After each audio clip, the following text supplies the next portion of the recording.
noted that his lateness, and I'll be chairing the committee for his behalf. So I've got that coming up. Yep.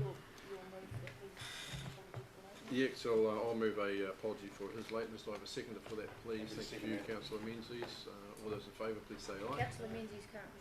Oh, I'm not a member, that's right. Give me a chance. There's a line. There's a line. There's a line. Mayor Tom, thank you. All those in favour, please say aye. Carried. Thank you. Any leave of absence? There being none, is any conflict of interest on the agenda item? Being none. No public forum this morning. Are there any extra ordinary and urgent items? To my knowledge, there isn't. No. So I'll move to the minutes. We'll get somebody to move that the previous minutes of the 10th of November are a true and accurate record of that meeting. Thank you, Councillor Douglas. Seconder, please. Thank you, Councillor Keast. All those in favour, please say aye. Aye. Against, carried. Thank you. We go to our first report, which is 7.1. Finance and Assurance Work Plan, which is on page 19 of the agenda. Thank you, Mr Chairman.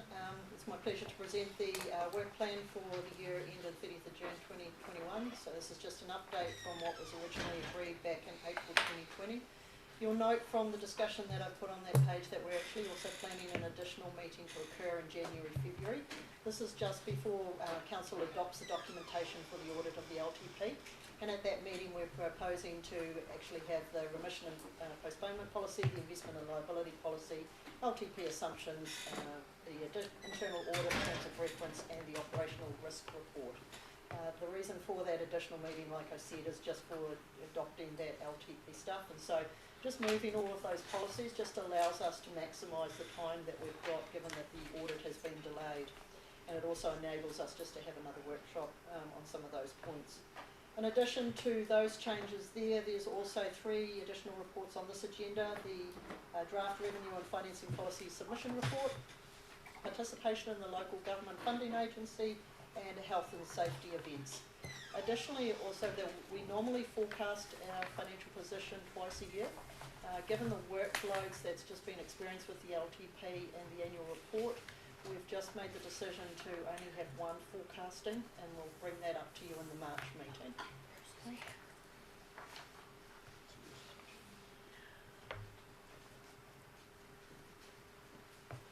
Right, thank you for that.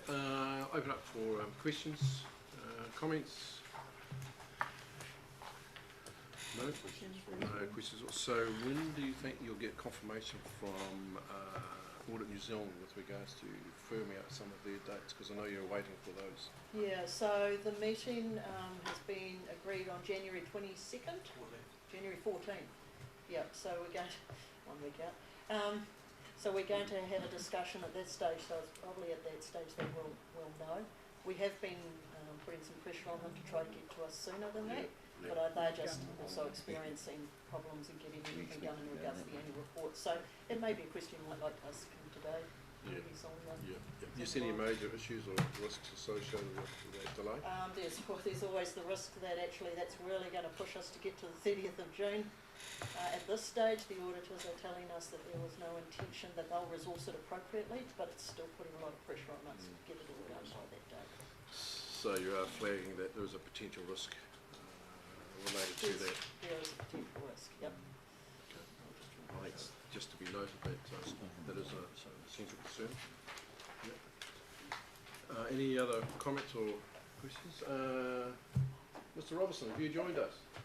I have indeed. My apologies for lateness, and indeed also appearing by way of Zoom reflects the business that the sector is trying to get collectively through before Christmas. So, Abel, thank you for holding the reins today.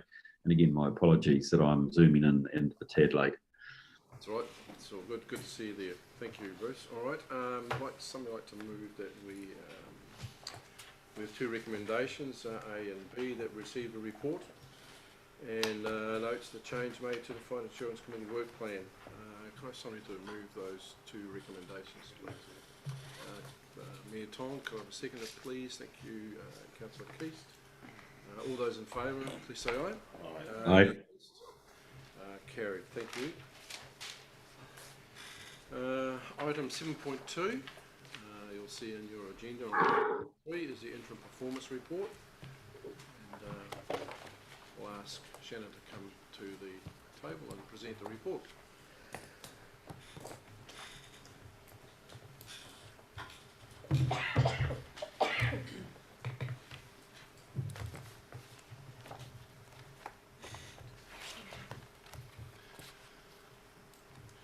Okay, good morning. Good morning.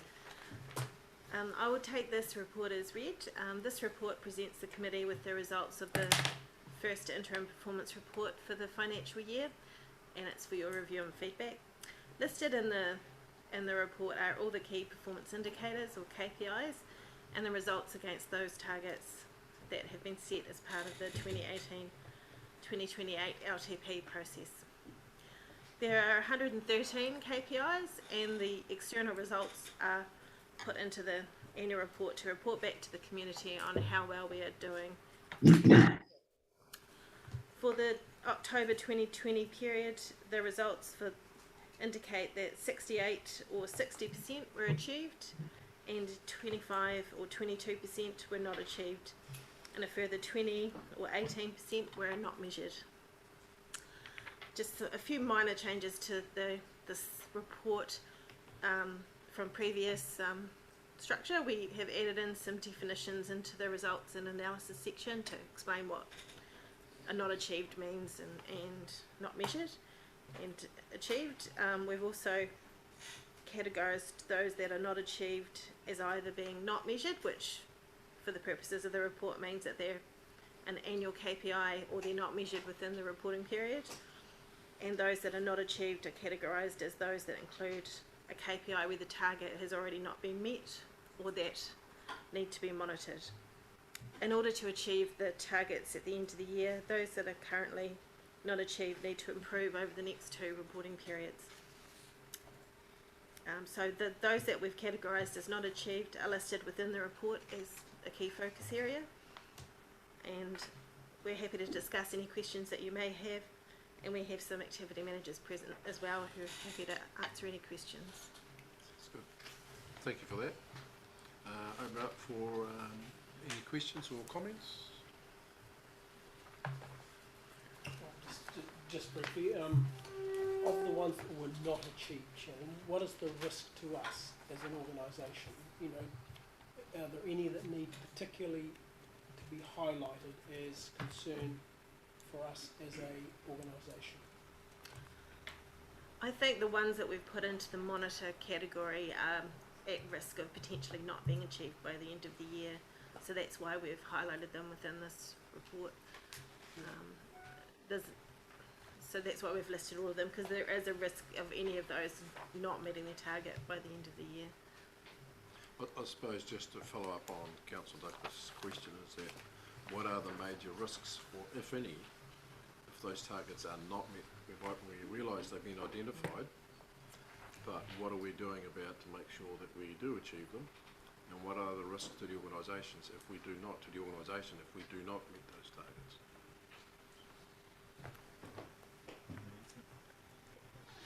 Just on that, through the chair, the risk at the stage in the first reporting period is not high, but we are, I guess that's the purpose of this process, is to bring them forward in this type of process. We now work with activity managers to ensure that we're trying to achieve, improve those ones particularly that are at risk of not meeting the standard, but through the current analysis to this point, we do not anticipate any high risk, major risk to the organisation. But we're always, the purpose of the KPIs is to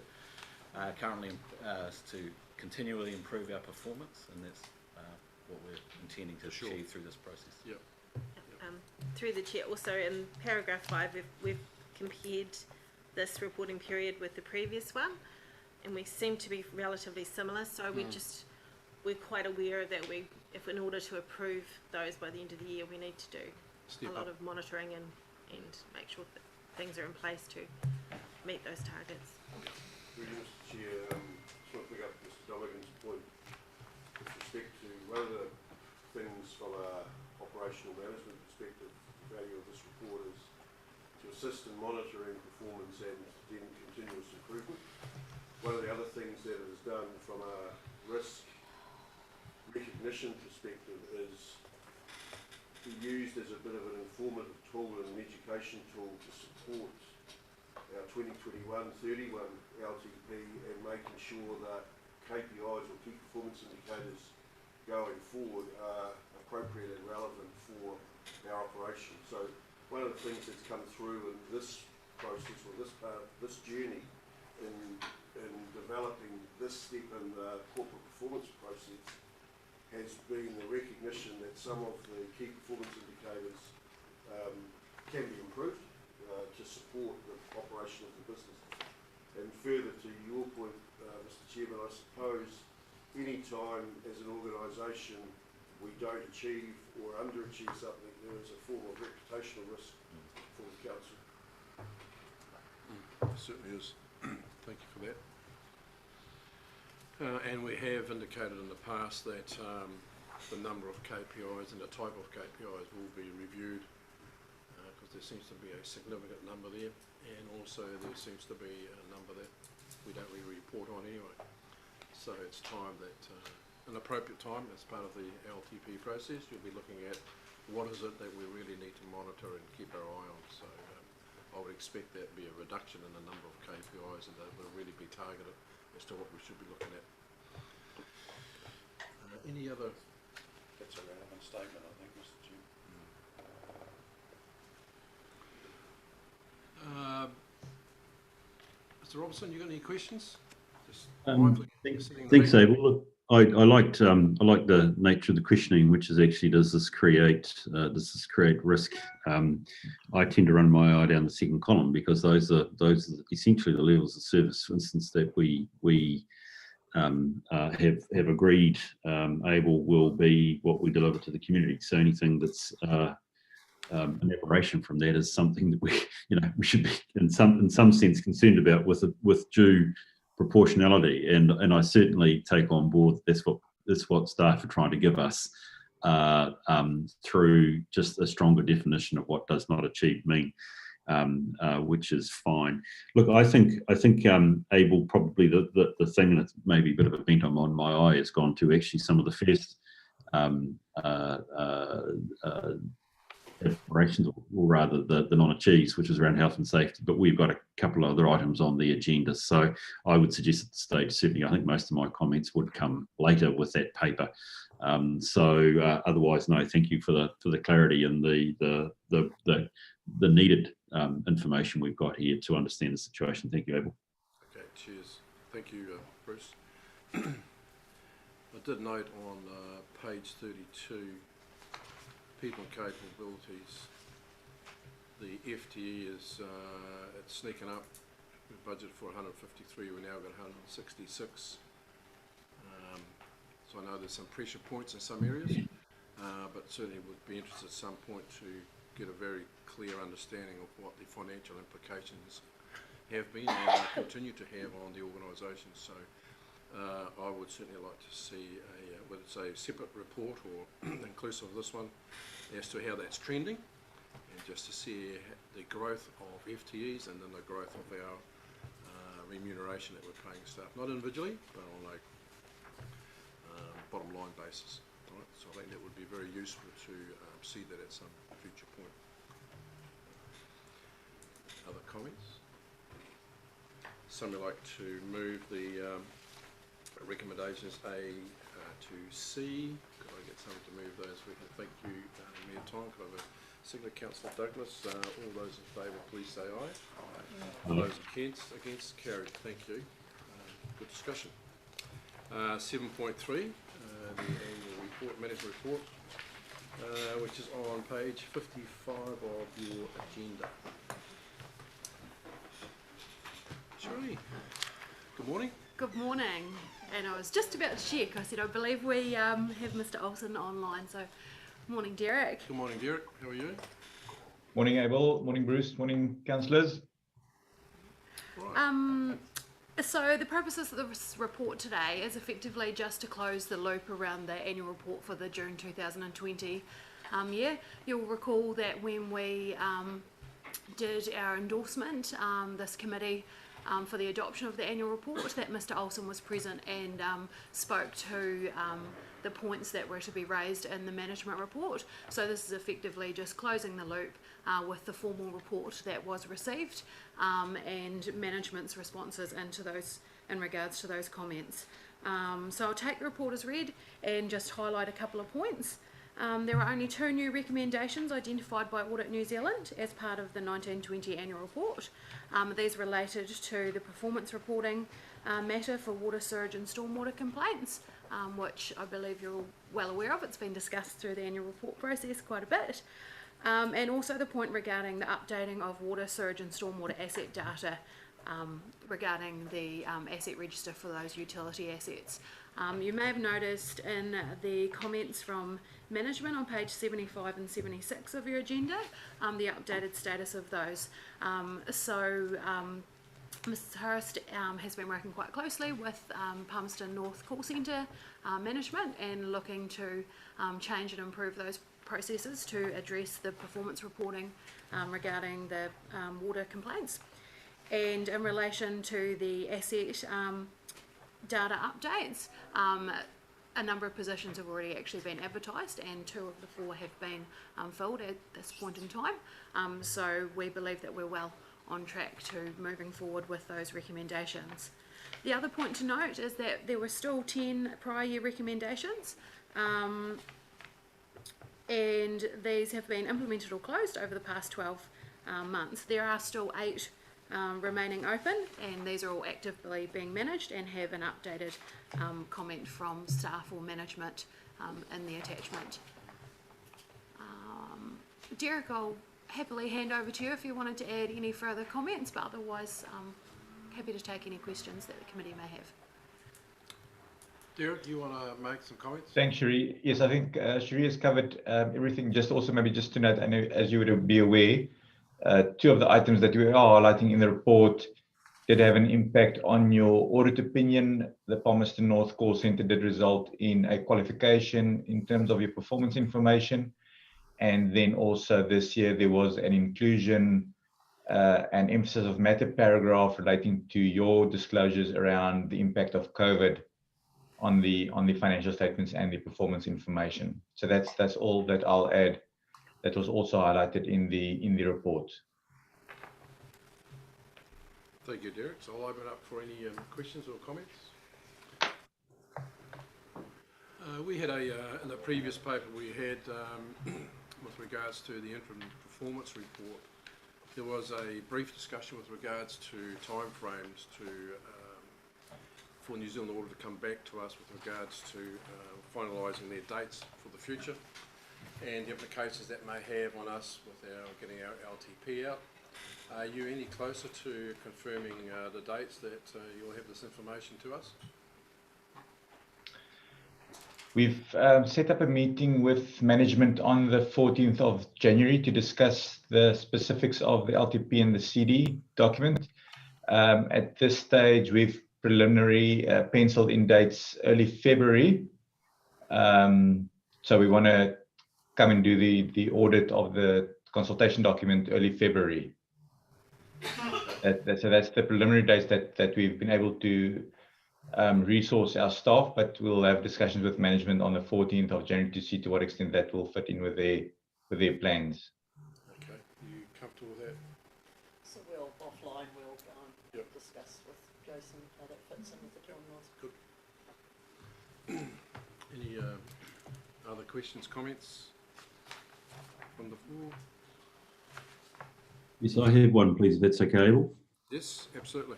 Look, I just wanted to check, and perhaps it's a comment from management. I was interested, we in terms of Derek's helpful report, I was obviously well aware of the Palmerston North City issue with the providing the service.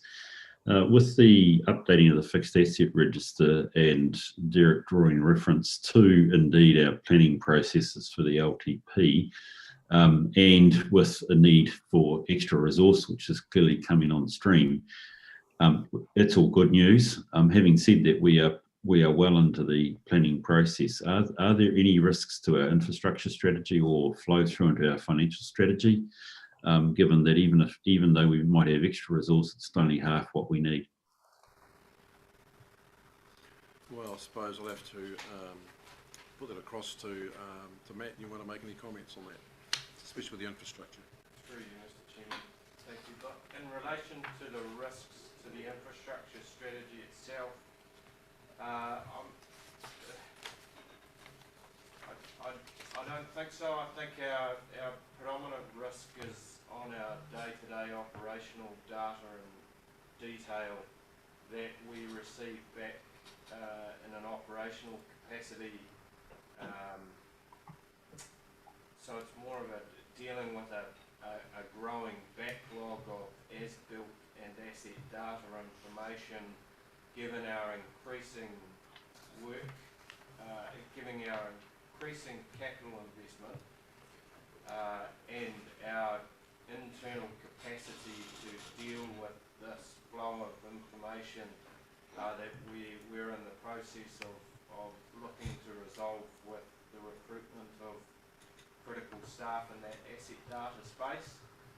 I think generally from an infrastructure strategy perspective, the level of information and comfort around that information that's required to inform the longer term decision making that you would anticipate from an infrastructure strategy is at a level that staff are comfortable with making those longer term strategic planning type decisions and indications. It's more at an operational day-to-day asset detail level. But Thank you. That makes sense. That's good to hear. Thanks, Abel. Did you want to say something else, Mr. Russell? oh, thank you. Apologies to you, Mr. Chairman. I was just going to indicate that as long as it's a short-term problem, so we need to resolve the issue, and staff are cognizant of and focused on resolving. But the longer that particular issue continues, the more potential it has to result in implications for decision making longer term. But as I say, I'm comfortable that we're on top of the issue and we are in the process of addressing it. Good, thank you. Ms. Robson, did you want to make any comment with the finance area? No, I agree with Mr. Russell. At the end of the day, the main problem with the data was a series of as-builts which are minor in nature compared to the total value of our actual asset base. So, no, don't give a risk in that area. Okay. And I certainly noted that you've had some success in recruiting 2 staff in the Three Waters area, and also there's still 2 vacancies to be filled, and you're still in the process of recruiting those. So.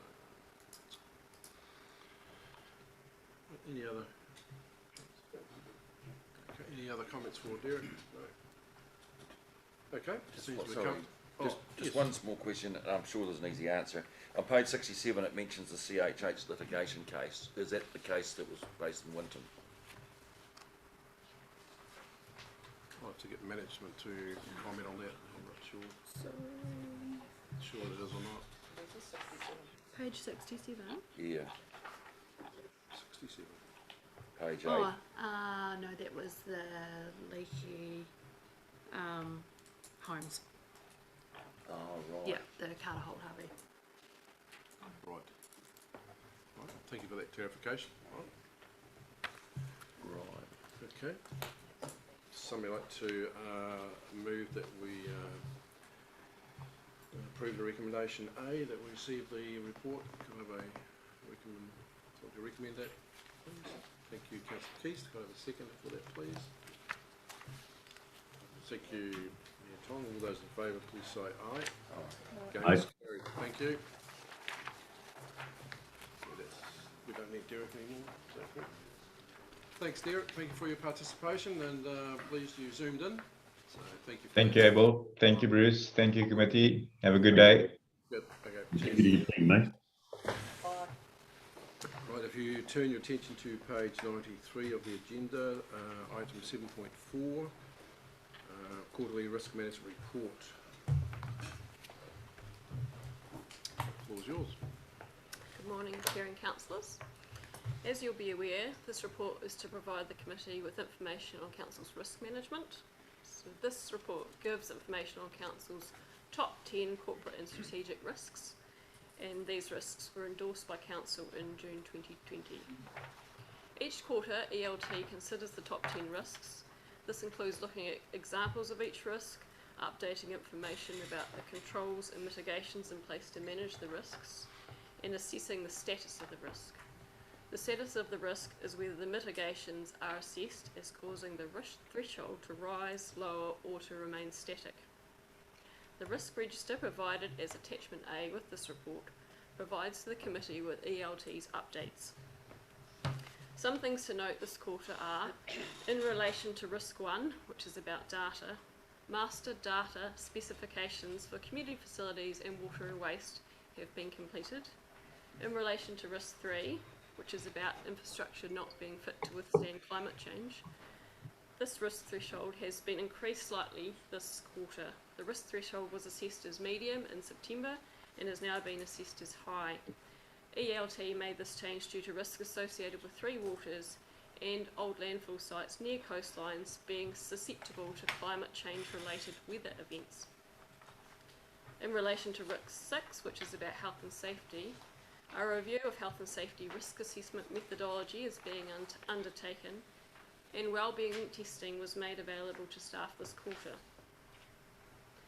For risk 9, which is that overcommitment leads to an inability to deliver the work programme, the status of this risk continues to be assessed as worsening. ELT believe there is increasing pressure and demands on the organisation, such as those from legislative change and stimulus funding projects. It was felt this increased pressure may impact on this risk. A number of other updates are also included in the register for the committee's information. This quarter, ELT also considered 2 potential emerging risks. These risks were cybersecurity and the function and role of local government in the Lower South Island. As is noted in the report, ELT determined that cybersecurity risks should be included as one of Council's strategic and corporate risks, and ELT assessed the priority score of this risk, and it now sits as Council's 12th highest strategic risk. ELT determined that the risk about the future role and function of local government was already encompassed within the risks on the register, particularly under risk 4, which relates to Council's strategies. So today, staff are interested in any feedback from the committee about how staff are managing the top 10 corporate and strategic risks. This quarter, staff will also inform Council about the risks that are assessed as being high or very high pre-treatment, and staff will relay any feedback from this committee to Council. So the executive team and I are happy to answer any questions you may have about this quarterly report. Thank you for that.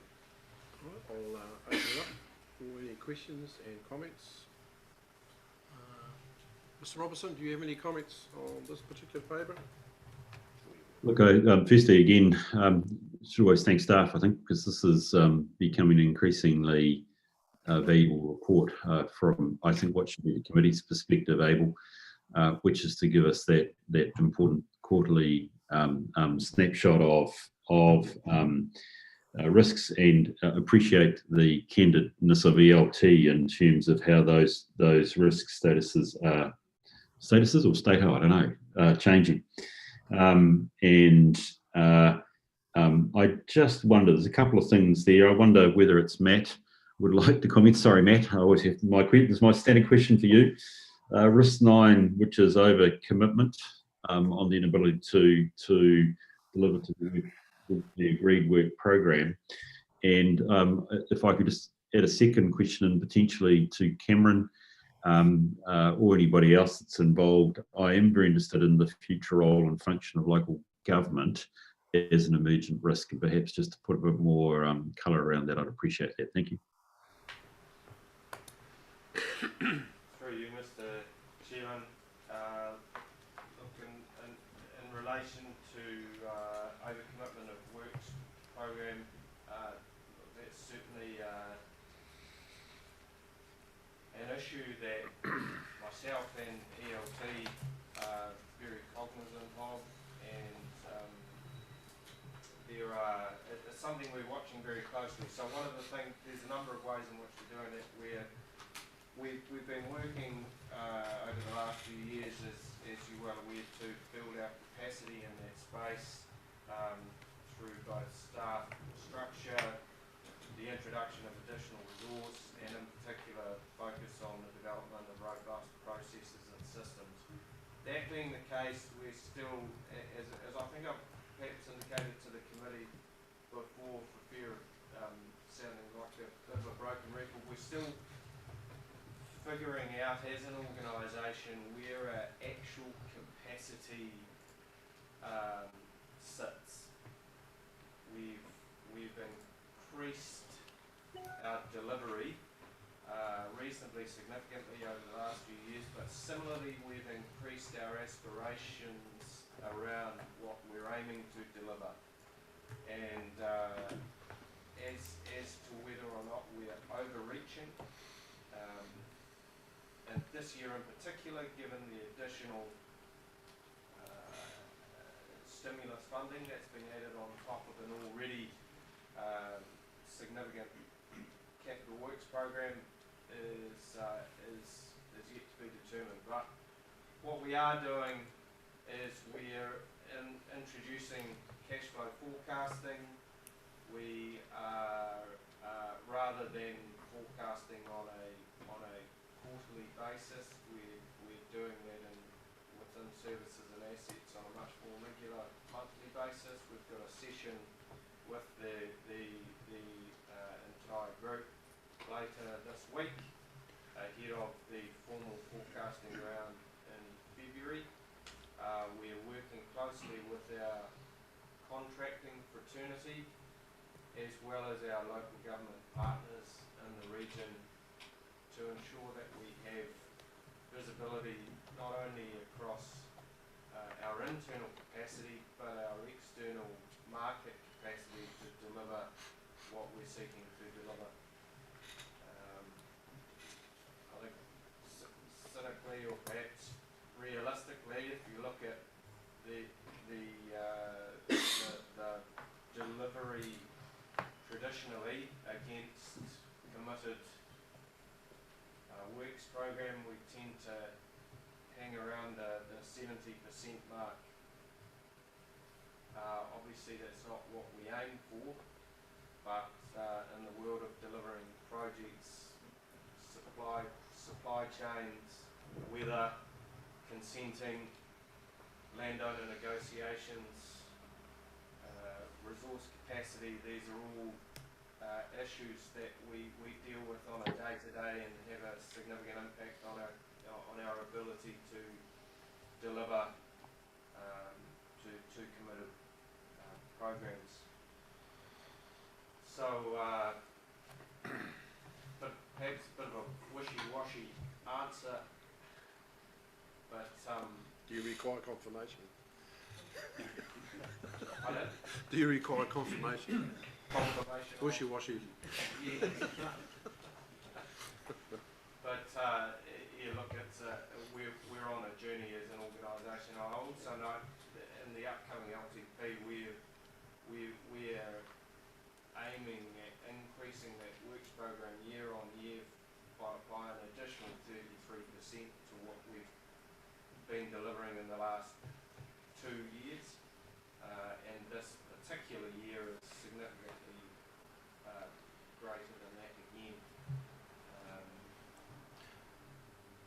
It certainly reflects the underinvestment in our infrastructure over a number of years, and it's caught up with us. Hence, there's that additional pressure. It does, and but it'd be fair to say it has me at a constant state of unease. I'm sure. Okay. Mr. Chair, Mr. Robertson correctly is drawing our attention to the issue of the future of local government. ELT's obviously talked about this and recognised, just as council has, that there's a degree of uncertainty about what that future is, and other than recognising that council in itself can't make decisions about its future because these decisions are largely being made or will be made by central government, council is actively involved in as much as it can be in participating in discussions with central government about the future. The council has an active interest in the Three Waters reform and other issues that are really in response, government's response to the sort of pressures that the country is facing in terms of water and land use and things. So we know that there's likely to be significant change around the Resource Management Act. Yet for us, we don't know what the direct implications are going to be.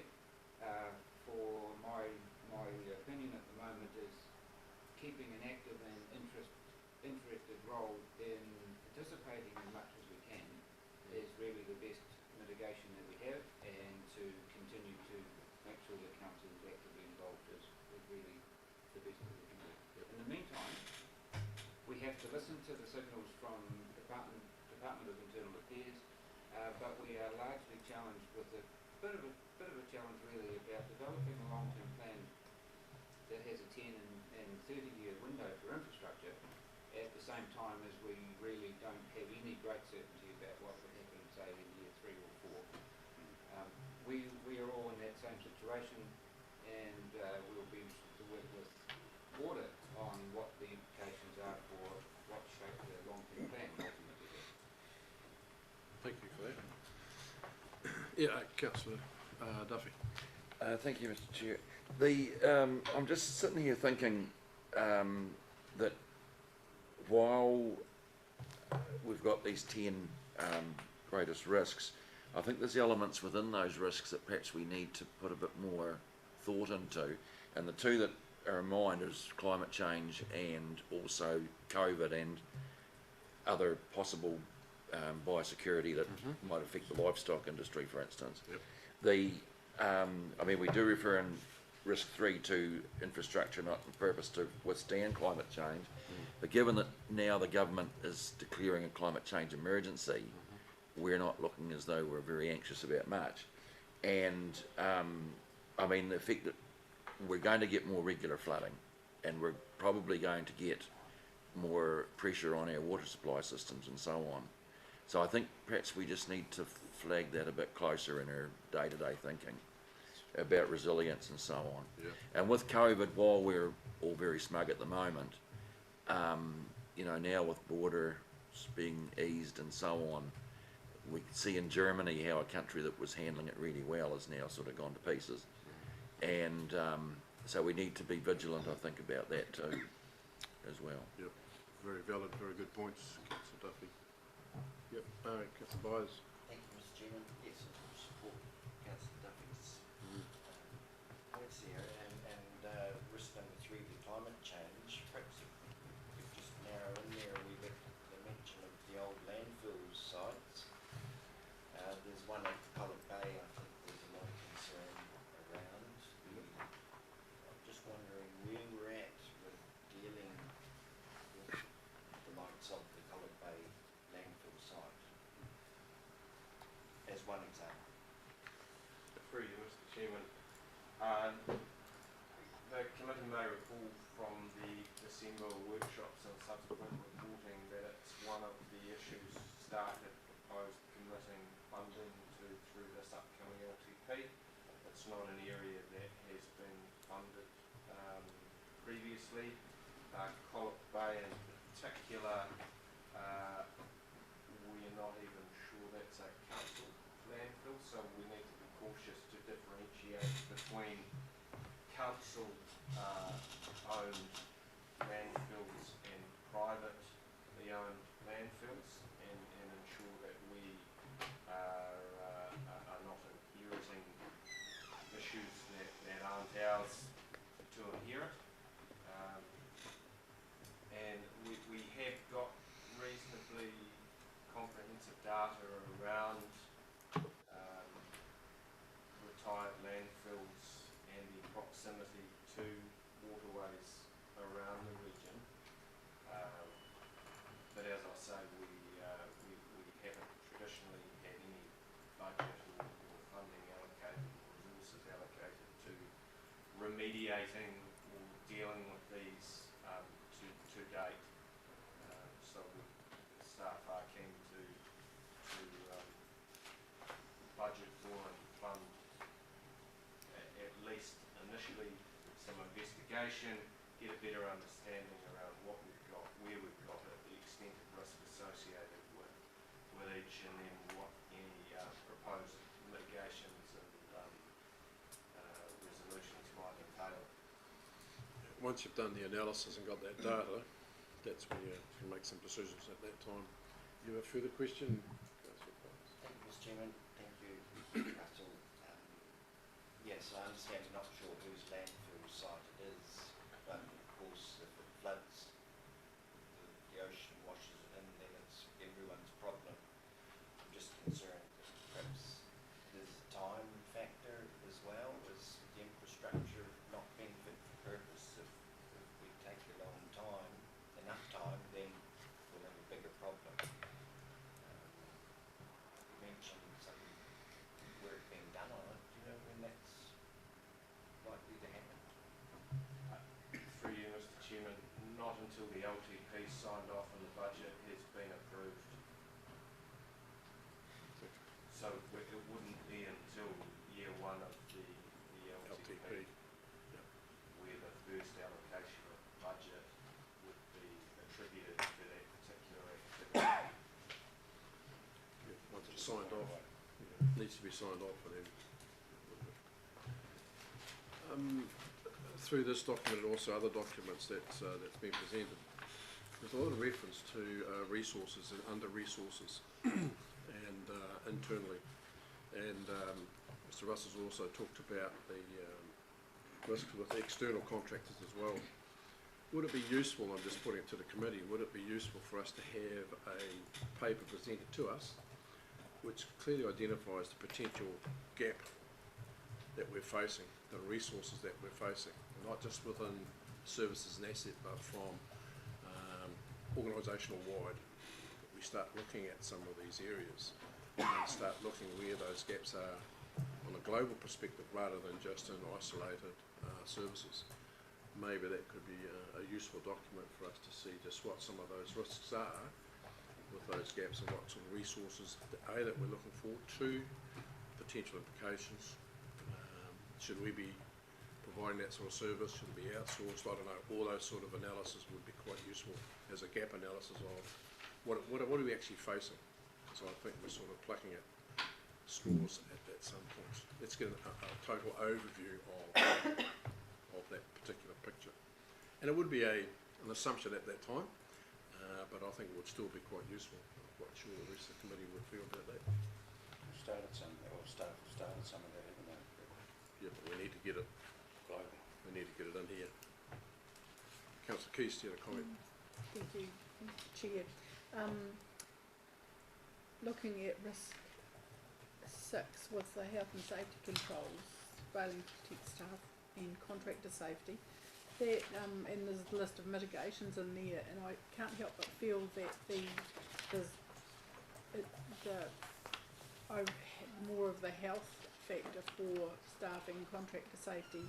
I wonder how much of if that is actually being focused on enough, because I see that the other risk 8 and 9 probably have a huge bearing on the impacts on staff as well, difficulty in recruiting and training it, so the ones that are left are still under pressure, and it doesn't help, and the same with the overcommitment for the work program. So I'm just questioning whether that view is more about focusing on actual accident incidents rather than health in a more holistic sort of a way, and whether that could be really assessed as improving. Yep. Yes. Through you, Chair, I can quite comfortably say that we focus not only on the safety but also of the health of our workers. We've been doing a reasonable amount with the mental health, with the which is that Know Your Numbers dashboard. We've had the health and thinking, and we've had Dr. Tom over here with his team, with his ambulance in the last quarter talking about that.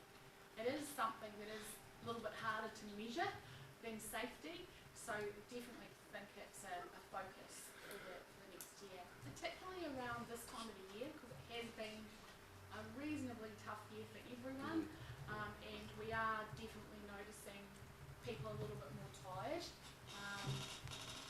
but and obviously we'll see that in the report with the annual leave a little bit higher than normal as well. But we're hopeful. We've really encouraged our leaders to talk to our people about taking a good period of time off over the Christmas period, so really taking that time to recover and getting people back. Even though we're open on the Tuesday or Wednesday, encouraging people to take that little bit longer up to the 11th and even to the 18th off to recover and take Have a good time break. to rest. Yes. Yep. Yeah. That's good. Happy with that? Yep. Any other questions or comments on this document? Mr. Robertson, you got any further questions? No, thank you. I did have a couple of additional ones that are being picked up by other councillors, so well done. Thank you. Okay, thank you. Right, I get somebody to move the recommendations A to C. Excuse me, Mr. Chair, just wondered if you wanted to add a recommendation about doing that resource gap analysis, just at the discretion of the committee, whether they're requesting that formally or... I'm not sure whether, does it require a resolution? No, I don't think so. I think it's not an immediate requirement. I think that's something we do need to look at. You know, I realise everybody's under pressure and stress at this stage with the LTP and so on, but I think that would be a very useful document. In the first quarter, let's say, of next year, that will give us some information. It may create some good discussion. Okay. Right. Could I have someone to move those three recommendations, please? Thank you, Councillor Douglas. Second now. Thank you, Councillor Keys. All those in favour, please say aye. Against? Thank you for that. Appreciate the report. Item 7.5, draft accounting policies for the long-term plan on page 113. Hello. Thank you, Mr. Chair. This report effectively is one of the key components to developing the long-term plan from a financial perspective. Effectively, we have to define the accounting policies that we're going to use in preparation of the document. So this report outlines or includes the draft proposed accounting policies. In summary, we have used the annual report for 30th of June accounting policies and updated them where necessary for the prospective or the reference to prospective financial information, and also you'll note that the green section was in relation to our change in accounting policy that happened at 30th of June around accounting for investments and joint ventures. So yeah, relatively straightforward, nothing too significant, and basically preparing these on the basis that the New Zealand Accounting Standards Board aren't going to make any changes at this point in time. Questions? Comments?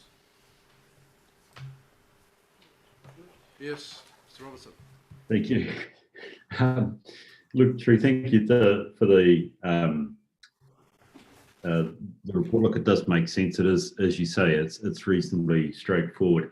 I must confess, the one thing that attracted my attention, as it always does in these, is to the bottom of page 117 in red. We've added quite appropriately the basis for assumptions, risks, and uncertainties. And probably given where my head's at in terms of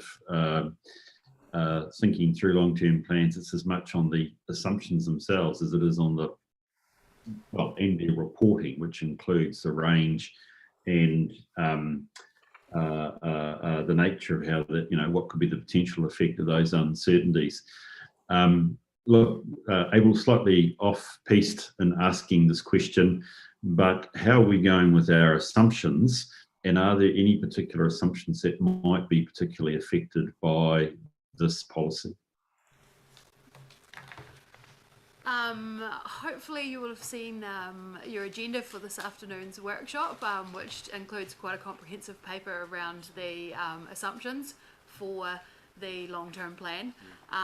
So I understand that Council at least has seen the draft assumptions already, and the paper this afternoon talks about some of the other key financial assumptions.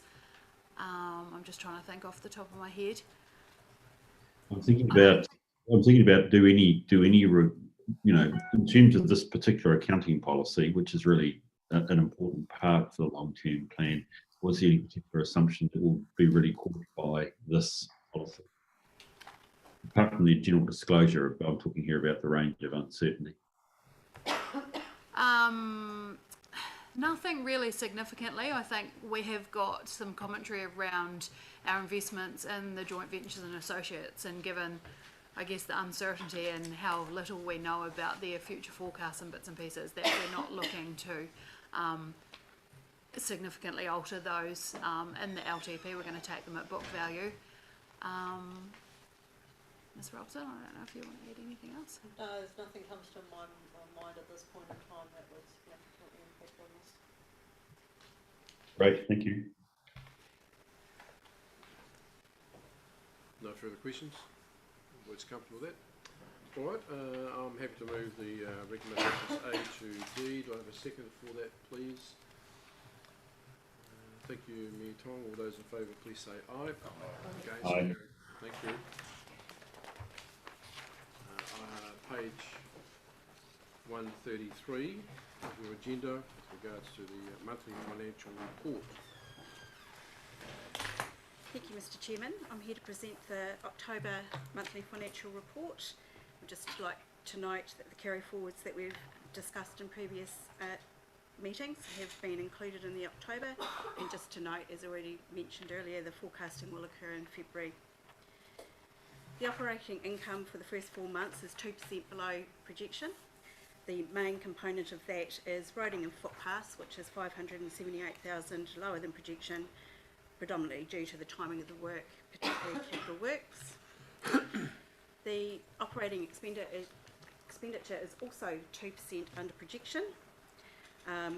District leadership makes up the bulk of the 589,000, with some variances in governance with staff vacancies. Also, our investments operating account included, the annual plan included term loan interest for an external loan expected as a result of the Te Anau wastewater project. This loan is yet to be required. The timing of the loan and subsequent interest charges will be updated during the forecasting round. Also, community leadership grants, a timing issue there. The grants have been phased to be paid in October, but the majority of the community boards only met in November to confirm the payment of these grants. If we have a look at the capital expenditure, we are below on that by 2.3 million. The main variance there is around the wastewater project in Te Anau. The majority of the construction costs are to be incurred between December and April. And then I'd just like to draw your attention to page 144, where we've listed out the activities, and we've just given a little bit more detail around what some of those things cover in the district leadership group. Thank you. All right, thank you for that. Any questions? Yes, Councillor. Thank you. I see on page 139 there's reference to the community services below projection, mentioning that awaiting applications from non-council owned halls for rates collected on their behalf. I'm just wondering if the halls have actually been notified. I think the halls are required now to apply for the money. Correct. To be paid out in bulk. I understand that they have been you understand they've been notified? Yes, but we can follow that up. Thank you. Good. Councillor Byers, you have any questions? I'm just looking at the management fee of the Te Anau airport.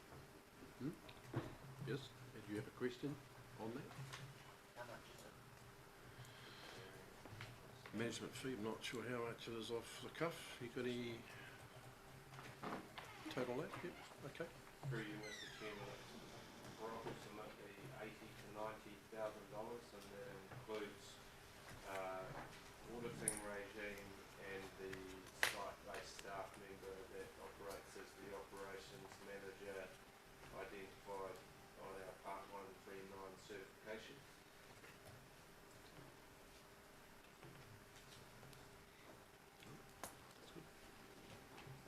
Any other comments, questions? All right, if there is none, Mr. Robertson, you got any questions on this particular paper? No, look, I'm comfortable. I recognise the change to reforecasting because it's starting to be that time of year. Although we're only 4 months in, and we've probably talked about one or two of the sensitive issues elsewhere. Able, so I'm comfortable at the start. Thank you. Thank you for that. So I'll move the recommendation A. Do I have a seconder for that, please? Thank you, Councillor Keith. All those in favour, please say aye. Aye. Against, carried. Thank you for your report. Thank you. Okay. 7.7, page 151 of the agenda, draft revenue and financing policy and rating and review submissions.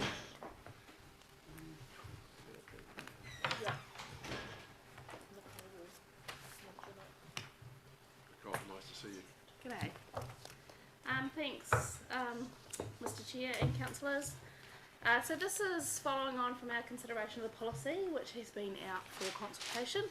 What I'm really looking for the committee to do today is to look at the feedback that we've had in relation to what we've been consulting on, and looking for some advice from council about whether you, or from this committee about, in your view, whether you think these things that council should consider changing or making tweaks of in terms of the form of the final policy that we'll be adopting next year, and also whether there's any additional information that you'd like to see prepared and come back to a meeting in January to help you with those decision making processes or help council with those decision making processes.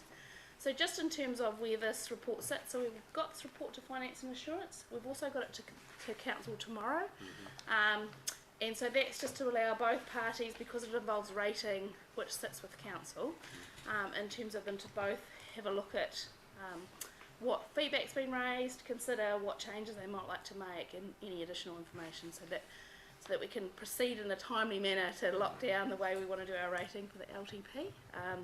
So we're really looking for this because this committee has overall responsibility for endorsing the policy, whether there's any particular issues from the finance or the risk perspective that you would like us to pick up on in terms of preparing the final draft policy and the deliberations report on the submissions.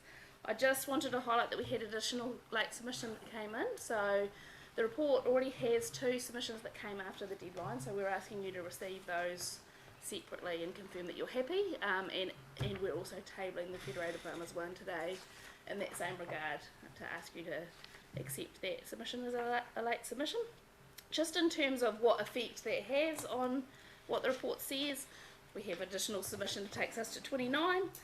Doesn't change the percentages that are in the report to any great degree, so we still have majority support for the proposed way of the community board rating for the use of urban, semi-urban, rural differentials, and for that district-wide local representation cemeteries and litter bins. They themselves didn't support the approach to stormwater, so they didn't believe that everybody should pay towards stormwater, so they were against that, so that reduces that slightly. They expressed support for the CASA funding. In terms of still lining wharfs and jetties and just generate funding for Te Anau Airport, they were against that, so those percentages have dropped back slightly to 52% in favour of still lining wharfs and jetties generate funding and 43% in favour of Te Anau Manapori Airport. So I wasn't actually proposing to go through the report in any great detail, but I do think it would be useful, Mr. Chair, to go through each of the topics and just get some guidance from the committee on in terms of what they're thinking about whether we need to look at any further changes or any additional information that they might think council would need to look at, and that'll then help staff to prepare those reports up. So I'll leave it in your hands. Well, if you want to go through, did you say each one? So This one comment I would like to make is Yes. that I note that the submissions from the Fuel and Community Board are not in there. Yep, no, they are. There's one, but from the chair, I only saw one from, So we had one from the chair's partner. yeah. Yeah. What about the two from the chair?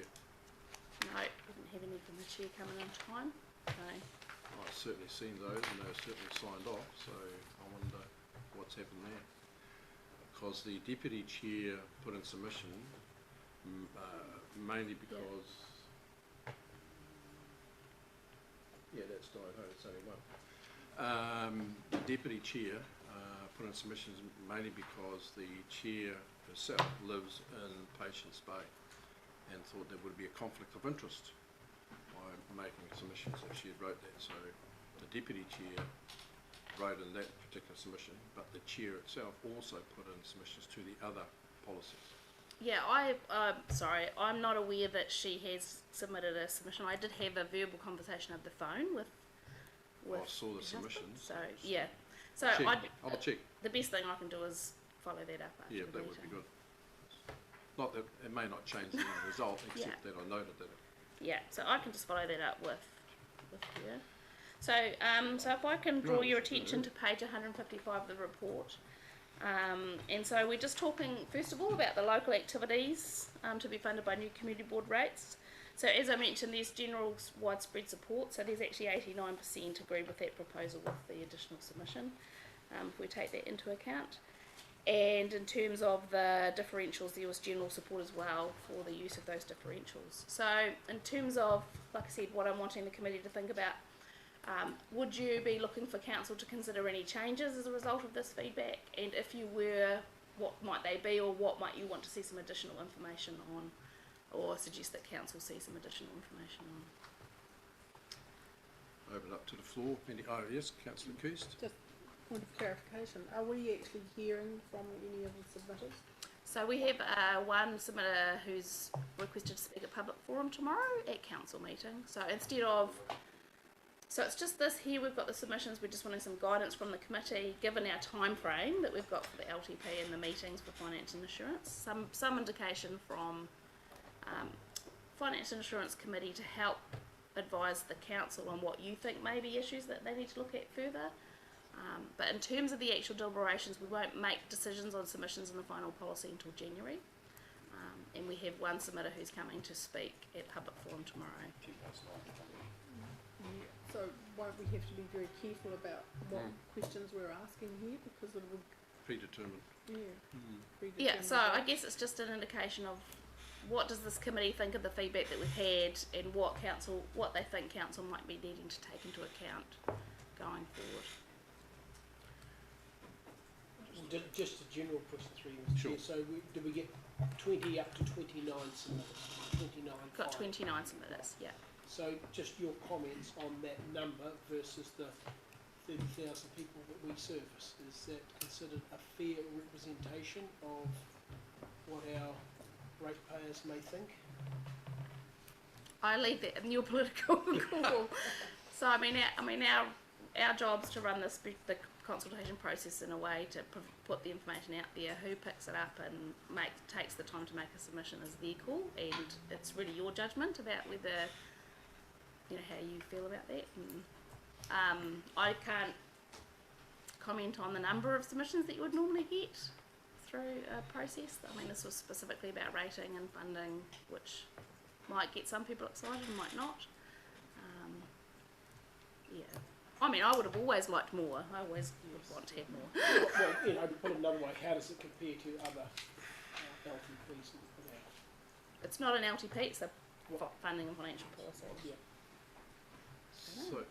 So as part of the question, we'll pick up on that as well, because I had the same question. It's pretty low numbers. Just for clarification, the process from here is that we can get feedback, goes to council. Does it get included in the LTP for further consultation, or it does not?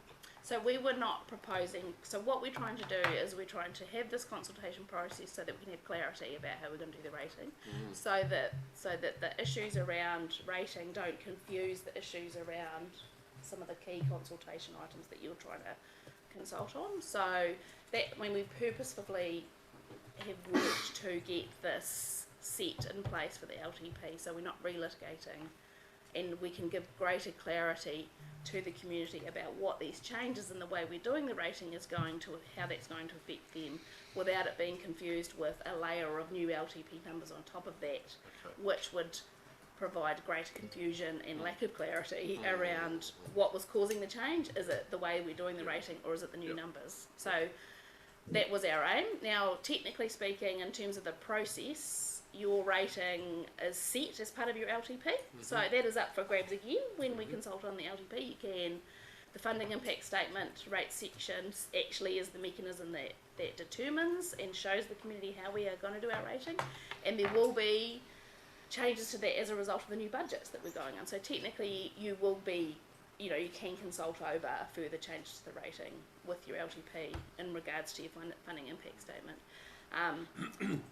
Yeah, but like I said, what we've tried to do is break this into two so that we can give clarity about these changes in structure without it being confused with the changes in numbers. But there's nothing to stop the community coming in again at the LTP level and providing additional if they choose to. Yeah, no, I understand that. So I suppose one question has to be asked as to the communication with our communities. Because we've got such a poor turnout, poor result, you know, how wide was the communication to our communities that clearly identified that this process was occurring?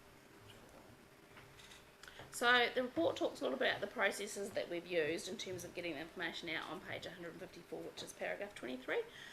And so we had quite a lot of dialogue internally amongst staff as well about making sure that the information that we provided was consistent and everybody had the same opportunity to have the same information provided to them. And so that meant that we focused on a more broad approach across the whole district, as opposed to trying to communicate with particular individual communities about specifics about how that relates to them. And I thought, I suppose that's why Michelle's joined the table, is provide some context around that. So thank you. I suppose, if I may, I'll make a comment, is that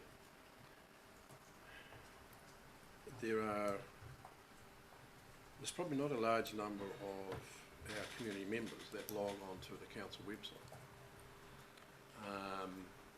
They have probably no real reason to do so.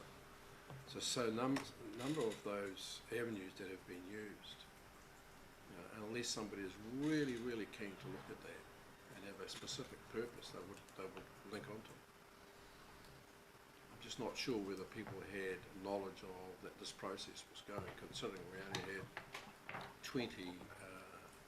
26 responses or submissions within the time frame, and 3 outside the time frame. Because, you know, I share Councillor Douglas's comment that such a low number, is that a clear representation of our communities, of our district? Councillor, Mayor Tom. Just to try and answer that question, I've got total confidence that the communications got out there, as section 25 of the report says how it went out there. We've got 1, 2, 3, 4, 5 submitters here who represent their 5 communities, which is a considerable amount of number. There's only 4 that haven't put in submissions, so you can lead a horse to water but you can't make it drink. I know there's a lot of people have discussed this, and I've been out and about, but they haven't submitted, but they've been aware of it. There are those that just get on and get things done, I guess, and those that submit for the right purposes. And I congratulate those that have submitted. While there are 26, and we've still got to confirm whether we accept the other 3. And the number 29, if we accept it, represents the farming community, which is a lot of people. Sure. Yeah. So I don't think we can define it as 29 individuals. There are actually quite a number of people that have been represented. For you, Mr. Chair, I think what we'll do for the council meeting is just provide you with a synopsis of how many responses we've had in the past. But from all the years that I've been here, we generally do not get a high response on the revenue and financing policy. You do get more on the LTP, but it is a very low response on the revenue and financing policy. And I think the title itself puts everyone to sleep. And so you don't tend to get. Having said that, though, there's always other opportunities. We're probably a bit tight in our time frames. There's probably other opportunities we could go out there to do other consultation methods.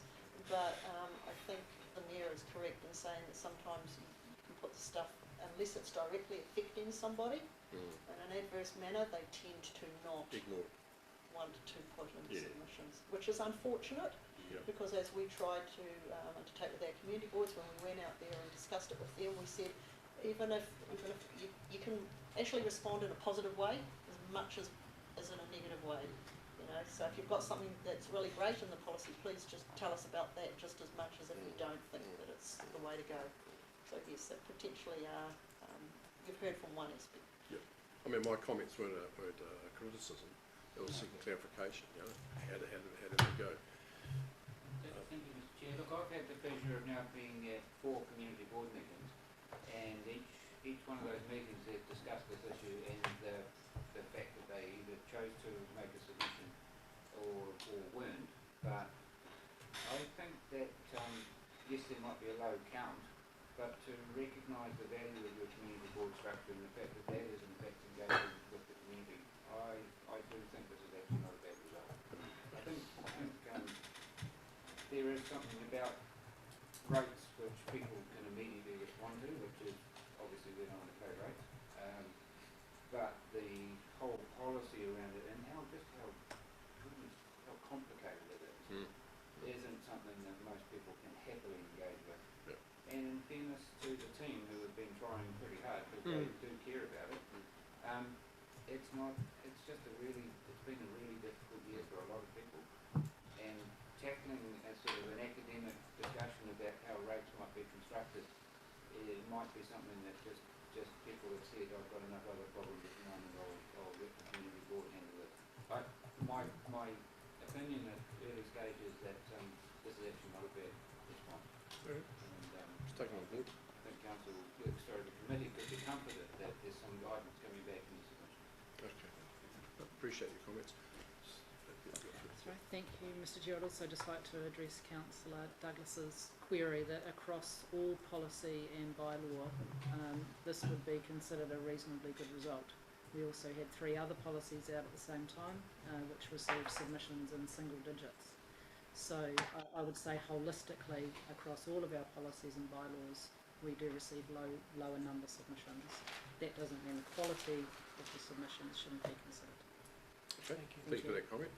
Yep. I was just going to say, I agree with what Mia Tong and other previous speakers have said. I think it's a process, and the process has been carried out, and it's not about the number, it's about the content of what these people are saying that I think we need to consider. Yep, sure. All right. Where to from here? Yeah, so I guess it was just, does the committee have any thoughts on any changes that they might like staff to work on or think about, or alternatives in terms of the information that comes back to the meeting in January, when we'll specifically get you to provide clear, or get the council to make that decision making on each of the issues, so that we can then finalise the policy for confirmation. So this is just letting you know what the issues that were raised by submitters were, and whether there are particularly things you'd like staff to go away and work on for that report, or if you're quite comfortable with the information we've had to date, and you don't think it's from the Finance and Assurance Committee's perspective, there's a need to prepare up a whole bunch of other alternatives or options around these things, basically. Yeah, so I guess it's just, I was just going to go through each of them. So in terms of it was around that local activities to be funded by new community boards. When I look at that, I don't get a feeling that I need to go and do a whole lot of work. No, definitely not. Around that. I do think there are some questions in there raised by, particularly around the differentials, raised by the submitters from Patients Bay about whether they are or are not. And I wondered if that's something that we needed to provide some more information, or pull some more information. I've been talking to staff about that a bit, and that area definitely does have some of the services. In fact, it has some more services than other areas that we're proposing to also include in the urban area as well. So yeah, so I wasn't proposing to make any change to that, but we could talk again to the Field and Community Board and get their feedback or their input into their thoughts on that feedback. And then there was also the submission from the Field and Community Board that specifically talked about the fact that they felt Milford should be excluded, and at the moment Milford is currently in the Field and Community Board area, So I'd be looking to come back to council and provide clarity around staff thinking on that and what services are or are not provided on that. So that would be information for the deliberations. Yeah, yeah. No questions on that. So in terms of cemeteries, litter bins and district-wide, I didn't feel like there was a lot of information in the submissions that would require me to do a whole lot more work or prepare any additional paper, so I wasn't planning to do anything there. And very similar in terms of stormwater, so the main area of concern there was from the Patients Bay people, so that would be again clarifying what is actually provided in that area and getting some input from the Field and Community Board about their views about those sorts of things.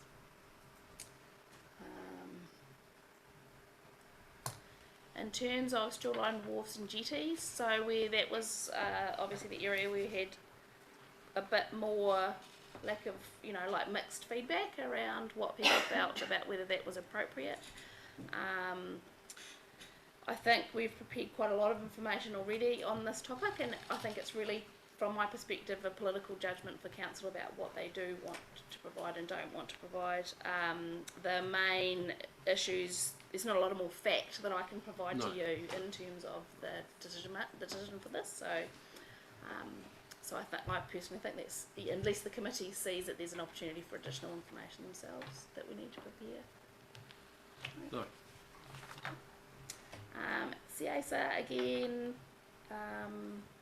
yeah, mostly in support, not a massive amount of issues that we haven't already considered.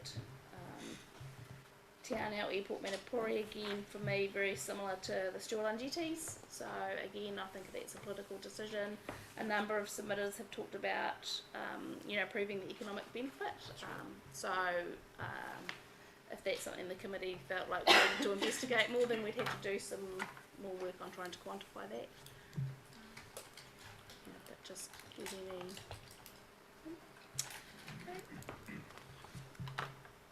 And in terms of wastewater unchanged, most of those other smaller levels of feedback were just a range of smaller items for individual comment, and some of them were not related to the policy at all, they were more related to other issues about the activity or how the activity is managed.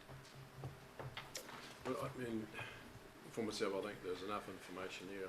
I can't see the need to go out and do additional research or get more analysis on what we've already got. I'm not sure that would make any changes. I think the information's there. Doesn't need to have any additional work to be undertaken by management. Councillor Duffy, you've got a comment? Oh, just one issue that I would like to see clarified in view of the points raised in the Federated Farmers submission is to do with the district-wide general rate funding and waste management and the differentials. Yeah. So we have discussed that in the workshop, and what we've talked about is doing is what they've suggested is that the that we maintain the uniform portion with the capital value portion, so the amalgamation doesn't cause a change in rates. So we'll be adjusting the general rate so that we maintain those differences was what we've talked about doing. So that's just simply the movement doesn't cause in of itself a change in rates. Okay. And then Patients Bay was the other one, as you say. Yeah, so we'll do some work on what's actually provided in that area and talk to the Field and Community Board on that. That's a good approach. Okay. Any other questions from councillors? I don't have any further questions. Mr. Robson, you got any questions? I'll only make one observation, which is actually in support of Nicole. When we workshop this, the nature of the changes, while policy and common sense really comes down to a political debate, which probably I probably as independent don't really have a direct view on. I think the only other thing that we should keep in mind as we go forward looking at these is our responsibilities under Local Government Act Section 101 3A, which is actually think about the reasonableness of the allocation of who pays, which I think is essentially what Nicole's at, but saying that actually is a political judgment, which we have to turn our mind to. But actually it does have implications in the sense that it does need to be reasonable because the Local Government Act is there. But that's a comment. There's no questions from me. Sorry. That's right, thank you for that. No further comment, questions? So if you look at the recommendations A to E reflects that we accept the 3 late submissions, and everybody's comfortable with that, that we accept those? Yep. So the 3 of them named in there. The two, those two were in there. Yeah. Yep. So, And the Federated Farmers one was put on the hub yesterday. And Yeah, but it's here as part of the recommendation. Yep. Yep. So, yeah. So there are 3. It's the add-ons. Yep. If it's second that. Thank you for that. So Councillor Douglas moved it, Mayor Tong second that. All those in favour, please say aye. Aye. Against, carried. Thank you for that. 7.8, page 379 of the agenda, participation of local government funding agency.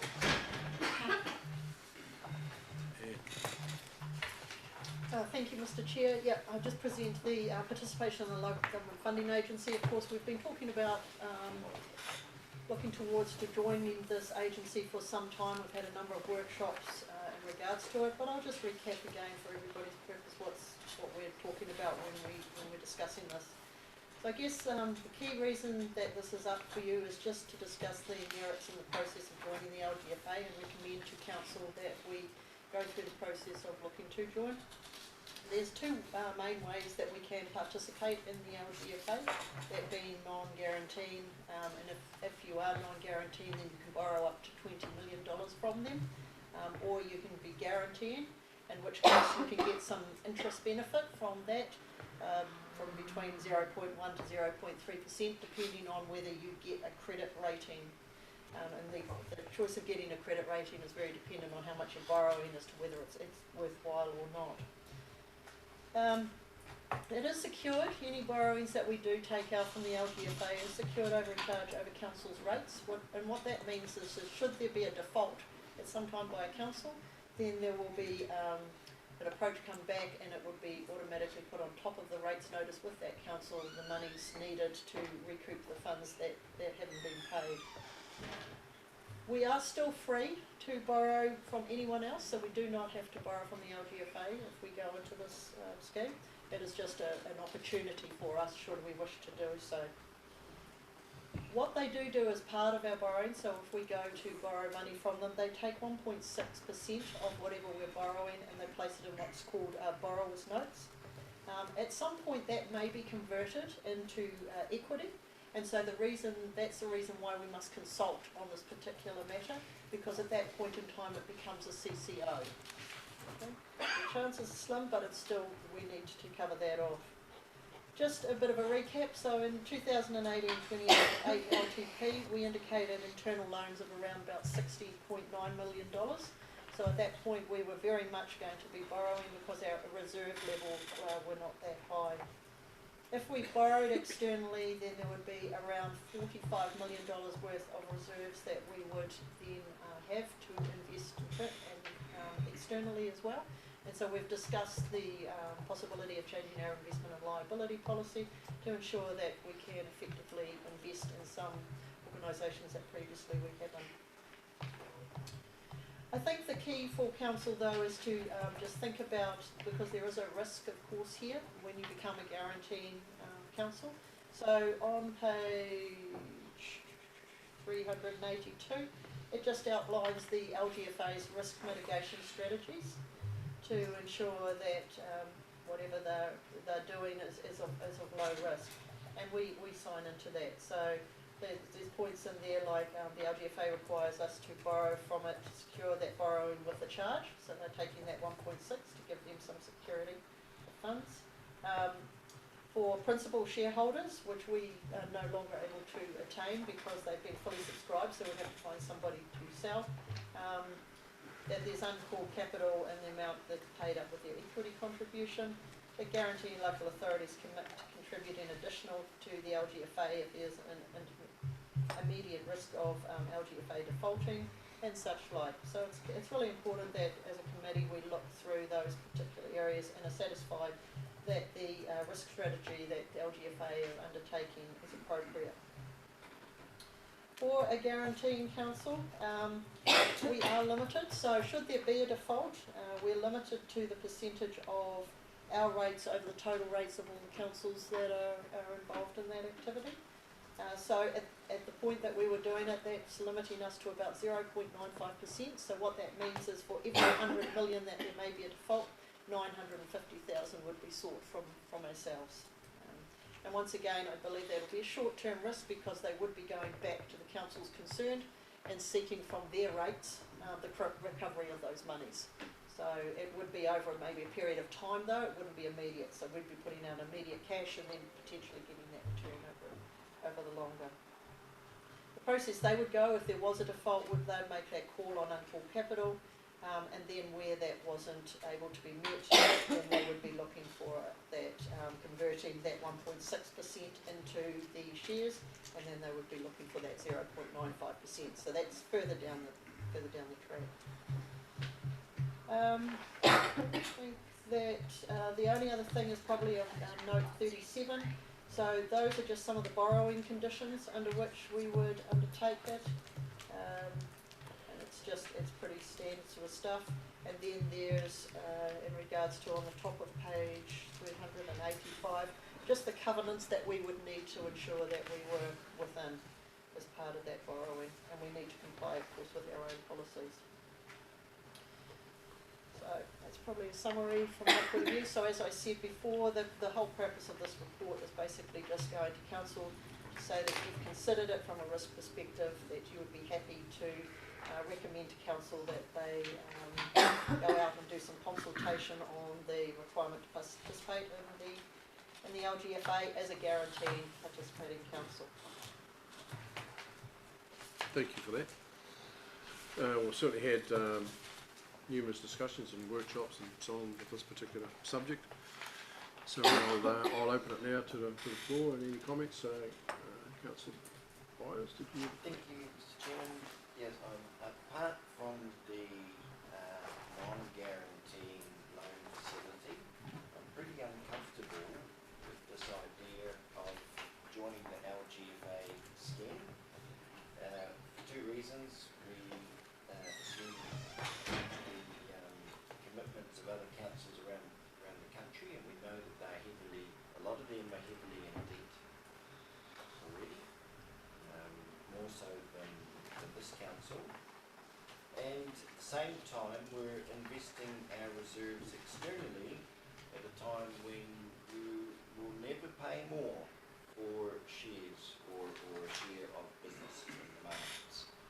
So I suspect, or I feel, that we're moving into an area here in which we are underappreciating the extent of the risk to this organisation.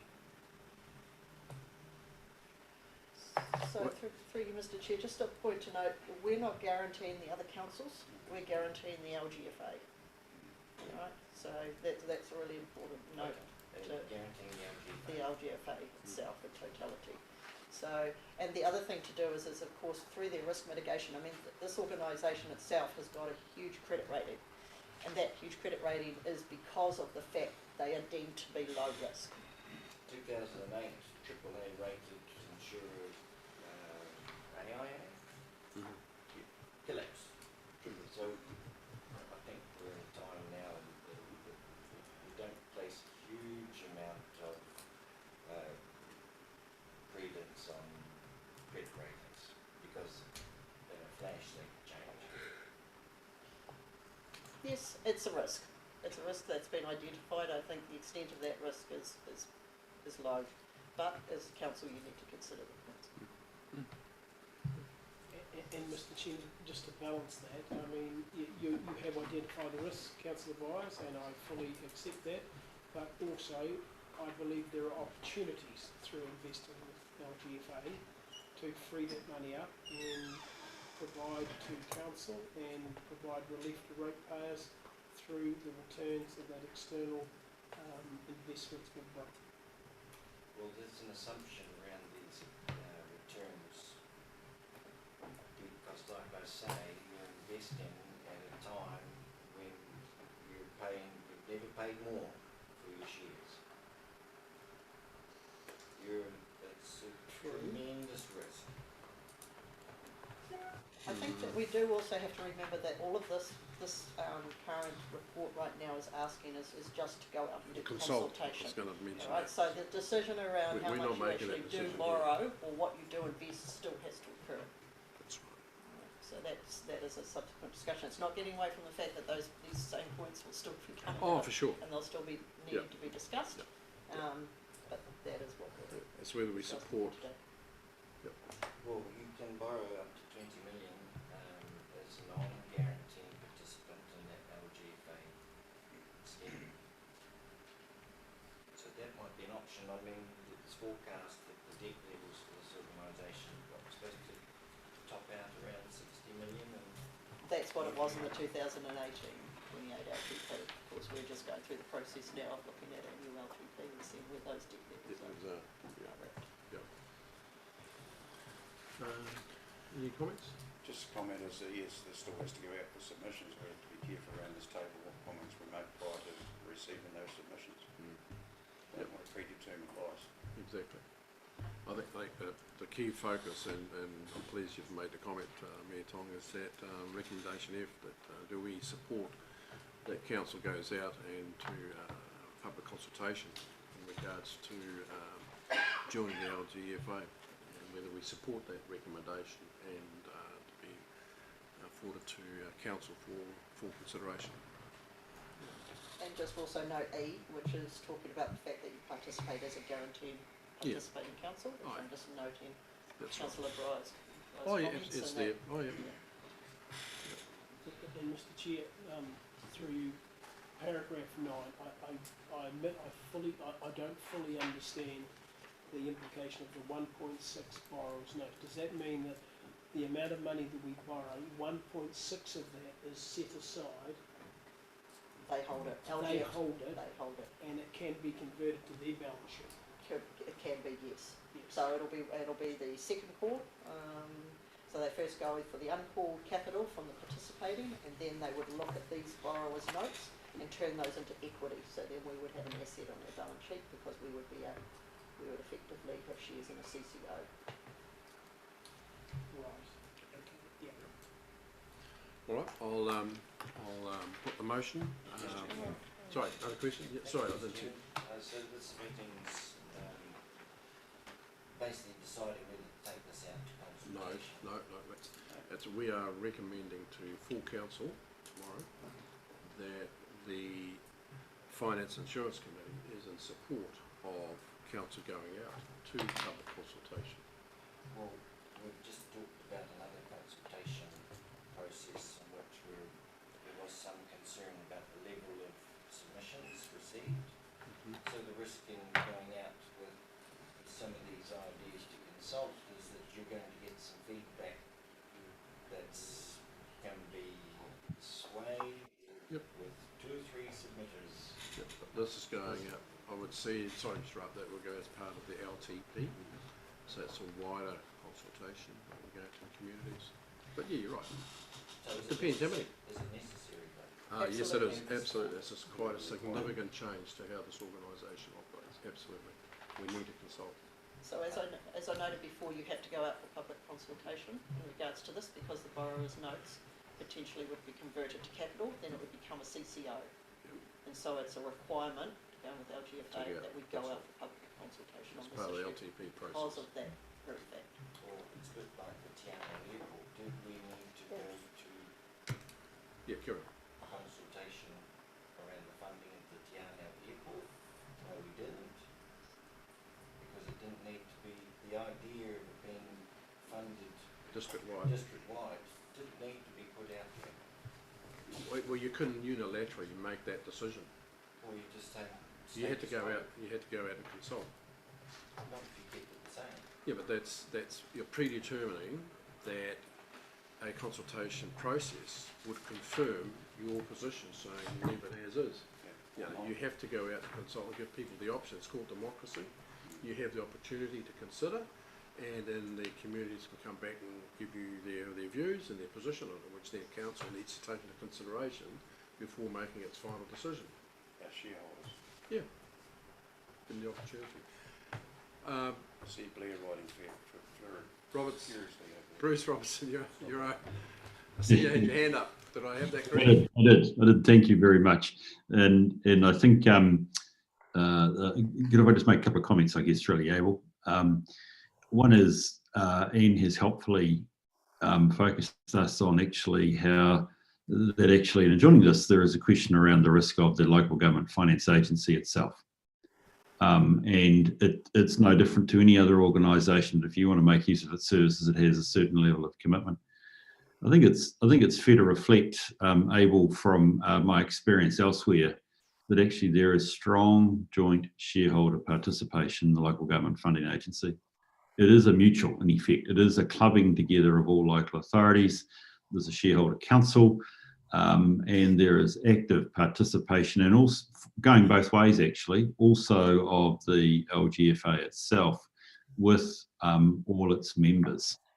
So there is actually a really strong relationship between local government as a group and individually with the LGFA, and the risks that actually it's standing in the market as the local government banker entails. Number one. The second one is that the government has stood behind the bank. The LGFA, and it's done that recently, obviously through COVID-19. So the government also recognises that this is a very good vehicle. So I think that's actually really those are important considerations in recognising the position of the LGFA, which, correct me if I'm wrong, Ian, but itself has also got a credit rating, which is very good. So it's no different to, in that sense, going to a bank. It's just we can access its services cheaper. So the call on the 1.6, or the call, in the case of the LGFA defaulting, I think personally is a very low risk. And in fact, for those local authorities that are in this position, the risk is so low that in disclosing the contingency on their balance sheet or in their notes to the balance sheet, they do not quantify it. So, I think in that sense, Abel, I'd argue that actually it's low risk. So that then gets us to John's point: what are the opportunities? Now, there is an element. I think there's an aspect in the consultation we have to point them towards the opportunities, because that's providing the rationale for why we would want to enter. I think there is, and Peter, we see have taken us down that track, able of pointing to us that actually we have to have a different type of treasury management set of principles. And I'm conscious that when you read this paper, it's quite right. You're substituting essentially internal loans for externally sourced loans. That means actually there's a lot more cash on the balance sheet. It would suggest that actually we have to also have an investment strategy which is quite active, dealing with Don's concerns about actually what would be the wise way to invest. And at that level, there are a number of strategies that can be brought into play, which, by the way, I don't think we would expect Anne to be doing, but probably would use advisors. But that's an example. That's an argument for a slightly different day. But look, hopefully that's helpful, at least from my perspective, about the wisdom and how risk is managed by investing through the LGFA. Thank you. Thanks, Bruce, for that. No further comments? Okay. Well, just a question. Oh, yes. I'm reassured by Mr. Robertson's comments. I just wonder, in terms of the fact that we're going out to public consultation, and we're saying that we're just putting it out there, but in D&E we're actually recommending to council that we participate in the as a guaranteeing participating council. So I just wonder if there's a touch of predetermination about that. Good point. Through you, Mr. Chair, that's the whole point of the consultation, is to say to them that council wants to participate and get the feedback on whether they agree or disagree. Okay. That's the whole point of it. So that they recognise that if we do participate, here are the risks. Yeah, okay. And therefore, as you as a ratepayer, are you comfortable with those risks? Right. And so that I have attached a copy of the proposal, which I've drafted up from other proposals that have gone out. I suppose how that's articulated, I suppose that's right. So some discussion here is necessary for, us to be on side with that. Yeah. Thank you. Okay, all right. like somebody to move the recommendations, A to F. Do I have a mover for that, please? Councillor Douglas, thank you for that. A seconder, Councillor Keast. All those in favour, please say aye. All Aye. those against? There's one. Would you like your vote recorded? Yes, okay, we'll do that. All right, thank you for that. So it's carried. Thank you. We'll stop for a cup of tea, and we'll try and finish by 11:30 this meeting, because we've got another meeting after this. So we're back here by, let's say, 10:02.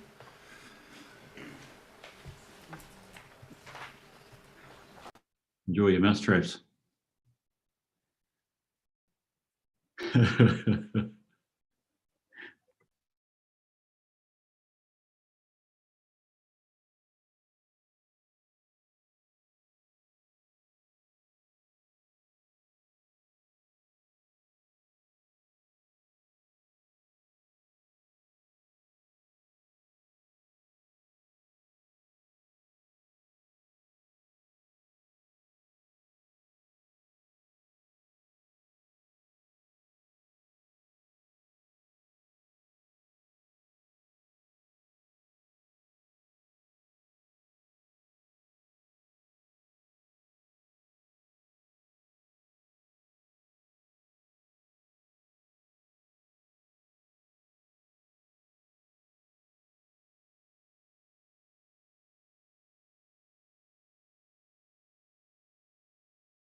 Oh my God.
We'll have the item 7.9 health and safety update on page 403.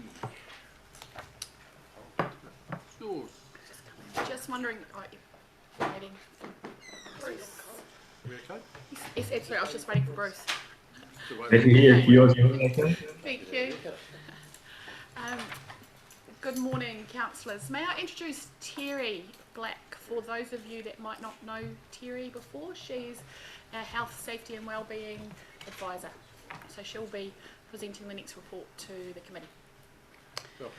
So, Health and Safety and Wellbeing update. So you'll find we've done something slightly different this quarter. We've attached the Health and Safety and Wellbeing update as of 31st of October 2020. And if I just go to that now, which is on page 405, and take you through a little bit of that. So what we've done is split this up into some different sections. We've got some relevant work-safe news and media that might be of interest to councillors. Our update in terms of our implementation plan update, some data in terms of our health and safety wellbeing monthly reporting, the contractor overview, which you're used to receiving in your report, and something that we'll obviously start to do a little bit more of and continue to grow in terms of how we report this, but the critical risk update. So you'll see that we've looked at the 3 critical risks that we focus predominantly on, apart from the other one is the mental health or the health and wellbeing side. So we've got their contractor injury, lone working, and our motor vehicle crash. And back to my report. Our health and safety governance training that was scheduled for late 2020 has now been delayed to early 2021, and the community board chairs will be invited to that training as well. And I will make sure it forms part of a normal council meeting rather than a separate date. In July 2020, we undertook a high-level assessment and review of the council's approach to management of health and safety, and this included that review of the council's governance framework, strategic plan and performance measures and targets, and I've attached a copy of that health and safety governance review for the committee's view. Basically what we believe is that the opportunities identified as part of this gap analysis will be incorporated into our implementation plan and our work program in 2021. There was a number of areas that the report writer suggested to council that they needed to focus on, and however that it was mentioned that council was well placed to accelerate the next stage of our journey. Wellness and wellbeing definitely remains a priority within council, and as I said in a previous paper, we do know that this has been a stressful year for our people, and one of the things that we have done in this quarter is had Dr. Tom Mulholland come and meet with our staff and test some of our staff using our KIND and updating our KIND database, which is the Know Your Numbers dashboard, which then gives us a lot more information so we can start to plan how we put our wellbeing initiatives together for next year and beyond. And we've been doing some work on policy development as well, and which includes our bullying and harassment policy and handbook that we presented through to the executive leadership team yesterday and is now out for consultation with our staff and with the PSA. And we are happy to answer any questions that anyone may have for us. Okay, we'll open up for any comments or questions. Yes? So I was going to ask a question in the previous paper before I leave for this one. There was a 25% uptake by staff in the health stuff. Is that a concern? And we've got 75% may not be, or is that just a figure in relation to one specific matter? No, we were absolutely rapt because it is a cost for us to do the Dr. Tom testing, and we only had a certain amount of time and days to do that, and we filled every gap, and we even had people on waiting lists to fill the gaps. So it's 25% because of capacity? Yes. That's cool. Thank you, Mr. Chair. And just to comment, Mr. Chair, on Dr. Tom and the work that he does. He does work with local government. He does work with our Ag Proud agency, and I can confirm that, you know, we've received very worthwhile feedback. You know, positive comments from people that have used his app, and it gives in a very prescriptive way areas that you need to work on, and not necessarily, but you know, from a broader perspective, it's what the work that he does is commendable. Some of his instruments are great. Just saying. Certainly enjoyed reading the report presented by Interim. Very good, and certainly can then comment that some more resources may be required to implement some of these recommendations. So once again, it goes back to some of my earlier comments as to how this is all going to occur.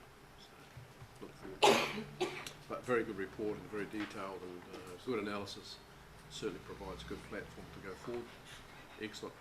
Excellent. Thank you. Thank you. Hello there, Bruce. Hey, how you going? Can I suggest that actually firstly, you're very accurate about the McCutcheon report, but actually I think we need to, to be honest, I think we should be quite concerned as not, for once, not holding management's feet to the fire, but we need to hold our own feet to the fire. I think Fakari and the prosecutions, which actually start today, will show potentially gaps in what officers around our table don't do. And probably I'm feeling the pressure of this report because I was one of the 3 interviewed. I don't know whether I'm the one that knew about Southland District's policies and procedures or not. I suspect I didn't. And while there is a question mark even about whether independent is an option, let's ignore that. This report is saying that we aren't doing our job, let alone staff, at one level. And Fakari, I suspect, will show the importance of us recognising that each of us are individually, legally responsible under the Act. It's not a collective thing. It's not that if I just say everything's okay and you agree with me that we're all covered. It's that we individually have to be satisfied. That's actually what this report is saying. So in effect, I think this is a bit of a call to arms, really, that actually it's not a case of, it is certainly a case of thinking about resourcing, and I agree, but actually it's a case that we need to get on top of it pretty fast. And I think the important thing, which is really a good self-test for us, is, if I can find it, is actually where he describes what are the due diligence responsibilities of the officers. So if you go to page 422, you'll see there at the bottom of the page, due diligence duties. And I'm not going to go around the room, but I wonder how many of us will put our hand up to all the knowing, to an appropriate legal level, if I can use that phrase, a compliance level. How many bullet points? 6 things about Southland District. So I think actually, without overcooking the issue, but I am making it a slightly big issue, I think Frank's report is actually saying, firstly, to us as individually elected members, and dare I say it myself, are we actually doing the work that we do? And he's saying at the moment, no. So I think this is why I see this report as being probably the stunner inside the actually the whole agenda, that we need to have a discussion. Ideally, what are we going to do about it? Because we run risks. We have run risks. We're running risks today, and we'll run risks tomorrow, which we as officers are responsible for. So leave that for your thinking. Yep. No, we need to develop a plan, forward plan to work out what we are going to do. So we'll work together on that. Yep, absolutely. Yeah. Thank you, Mr. Chair. While I'm not a member of this committee, it's okay just to make a comment that this is a matter that needs to come to all councillors, not just this committee, because as Bruce is saying, each of us has a responsibility and a duty, not just this committee. So I'd like to see that. Thank you. Hence a pathway forward, a planning approach as to how we achieve that. I think, can I say, look, I've tried to make my heavy hit here, Abel, but equally he reflects an approach. I think the point you've made, a very an appropriate and positive attitude collectively. But he's actually saying we need to continue the development program appropriately. So, generally, I would be interested to know what and this is where I'm looking your way to help us. What actually can we plan to do that gets us closer to focusing on those due diligence responsibilities, which is what is the risk? They're saying be risk-based, not injury-based. So, how do we get a sense of the total risk profile? I'm not saying that we don't know, because we do. We have elements of it. Yeah. But there is a level of reset here, which I think we need to do. Yeah, did you want to make a comment? I think Mr. Robertson's really identifying quite a significant issue. My perspective on this is that the willingness for the organisation to engage in the review at all is a very positive sign. And notwithstanding that it's a point in time and reviews such as this often reflect the situation at the time, I do find in this organisation there are some extremely good approaches towards health and safety, and there's some very good approaches to running the organisation or running components of the organisation on a risk-based approach. And I see a great opportunity to follow the recommendations of this report for management and council to work together on both parties elevating their understanding of their responsibilities in the immediate future. Already at ELT, this is now an agenda item on every agenda, and all I can say is I think that when the next review is done, there will be a significant improvement or a significant change. But the reviewer, as well as Mr. Robertson's observations that there is a wake-up call, the reviewer has also pointed out that there's a lot of good stuff that has happened, and there is a recognition that there's perhaps at an operational level good engagement, and just the last little bit hasn't been quite connected yet, but we can easily do that. Certainly support Mr. Robertson's comments around Whakaari White Island. I made a comment at a meeting I was at yesterday that times will change, and I'm pretty sure that if this report was written in 12 months' time, it would be a totally different report. We've all got to take responsibility. We've got to step up. Hence, we need to have a discussion to see how we work our way forward. Yes. Yep. Right. No further questions or comments. Get somebody to move the recommendations, please. Thank you, Councillor Duffy. Seconder, please. Thank you, Councillor Douglas. All those in favour, please say aye.